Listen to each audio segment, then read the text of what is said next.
Hello everyone and welcome to another video. This is one of our discussion videos and this is of course based on the result that we saw today, Mark Cavendish taking his 31st stage win.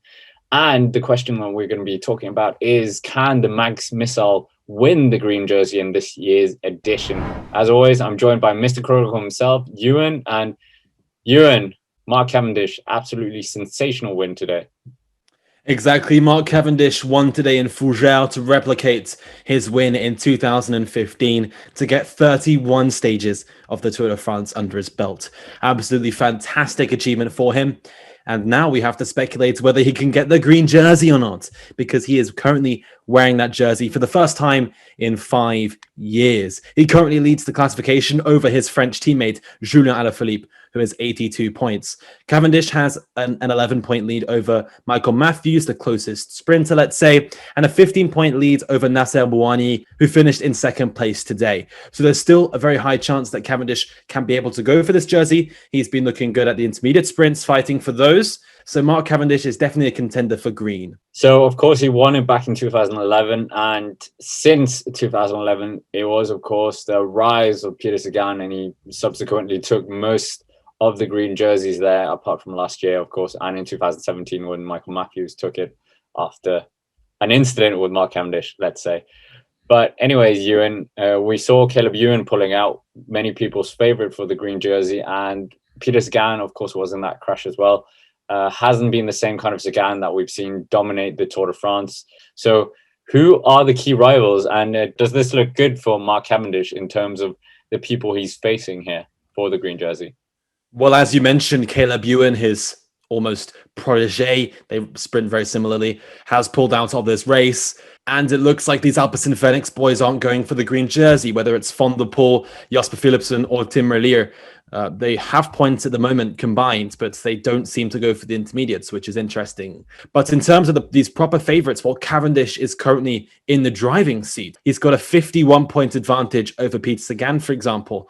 That's the same as a sprint stage win, which is 50 points on offer. So if Cavendish can get a win later on in Châteauroux, he's definitely blocked out Sagan from that battle. And in terms of these other minor favorites that we were talking of, including Zonny Colbrelli and Arnaud Démare, well, they really haven't hit the mark so far, and they're struggling to get points. So this is looking very, very good for Cavendish. And if he can get the green jersey 10 years after he won it with HTC High Road in 2011, what a story that would be. So one of the other factors, of course, winning the green jersey does mean he has to finish the Grand Tour as well, the Tour de France. And Ewan, how has his record been looking for the past number of seasons for finishing a Grand Tour? Well, he hasn't finished the Tour de France since 2015. He, of course, entered the 2018, 17, and 16 editions. In 2016, in fact, he took 4 stages.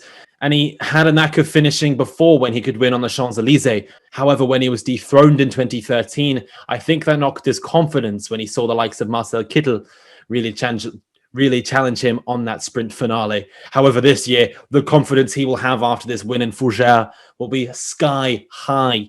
And with a win maybe later this week at Châteauroux, where he won his first ever Tour de France stage win, and later on into the race, well, Cavendish can keep that momentum up and win on the Champs-Élysées for the first time since 2012.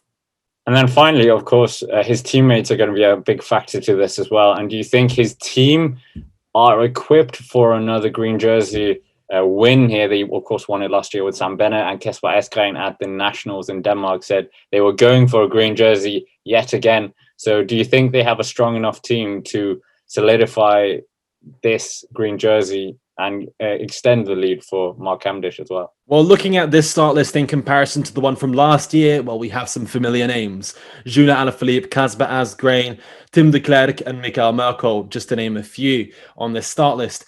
And this is a fantastic team built around a green jersey with such a formidable lead-out train and one of the most well-drilled in this field. Well, it looks very good. And the Deceuninck-QuickStep know how to win sprint stages, at least. They haven't left the Tour de France without winning a bunch sprint since 2013. So anyways, that's it for this video. Patrick Lefevre said that he would sign Mark Cavendish if it was up to his heart, not if it was up to his head. And it seems like his heart is definitely cleverer than his head. Thank you very much for watching. And of course, make sure to subscribe to stay tuned with all things that are the Tour de France and the Cycling Day. Thank you for watching and have a nice day.